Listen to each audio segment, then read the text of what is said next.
नोंथांमोना जिहेतु दिनैनि खौरां मेल मा उद्देश्यखौ लानानै खुंनाय जादों? दिनैनि जिथुनाखि खौरां मेल बिनि उद्देश्यआ जाहैबाय दिनै जोङो XNDB वेलफेयार एसोसिएशन जानानै क'क्राझार जिल्लानिफ्राय आरो जोंनि सेन्ट्रेलनिनो लेङाइ आफादगिरि लोगोरा सार आरो लोगोसे गासै जोंनि जिल्लानि दैदेनगिरिजों लोगोसे मावथिफारिया लोगो नोंथांमोन आरो लोगोसे बे निउस पर्टेलखौ नायनो मोजां मोनग्रा जोंनि बिटिआर ओनसोलनि रायजो राजाफोरनिसिम अननाय खुलुमनाय सिबिनाय जासिहरनाय थाबाय।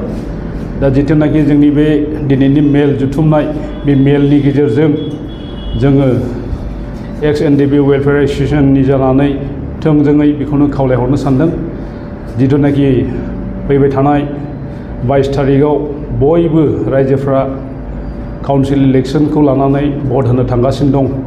जाहाथे बे भटआव जोंनि बे थांनाय UPPL दोलो सरकार सालायबोनाय बे UPPL दोलोखौनो सापर्ट होयो।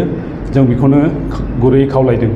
मानो होनना बुङोब्ला जिथुनाखि जोङो बै समाव दुखु खस्थ' खालामनानै सोमावसारबोनानै 2027 जानुवारियाव जिथुनाखि एकर्ड खालामनानै फैबाय आरो बे एकर्ड खालामनायनि उनाव जोंहा गोबां दफाफोर दं जि दफाफ्रा दिनैसिमहालागै इमप्लिमेन्टेसन जायाखै आरो माखासे मानिया इमप्लिमेन्टेसन जाबाय।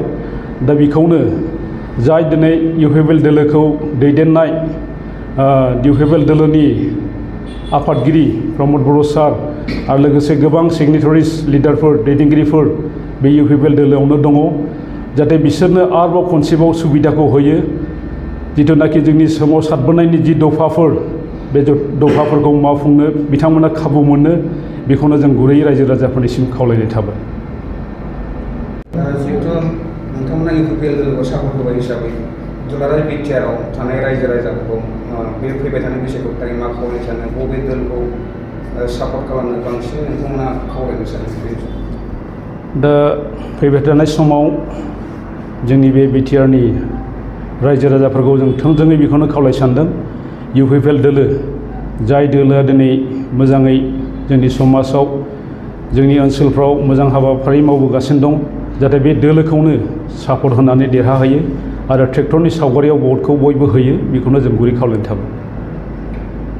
बिसायख'थिनि समाव फिसा फिसा जाथायफोर सोमजिगासिनो दङ बेनि सायाव नोंथांमोना गेजेर बिथोनाव मा बुंनो सानो?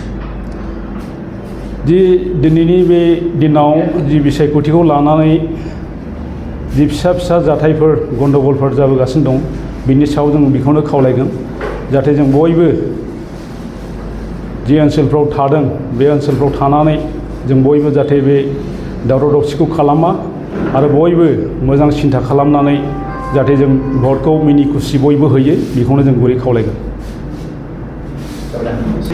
सरकारनि फारसे नोंथांमोना माबायदि मिजिंथिनायखौ हास्थायगोन दिनैनि समाव?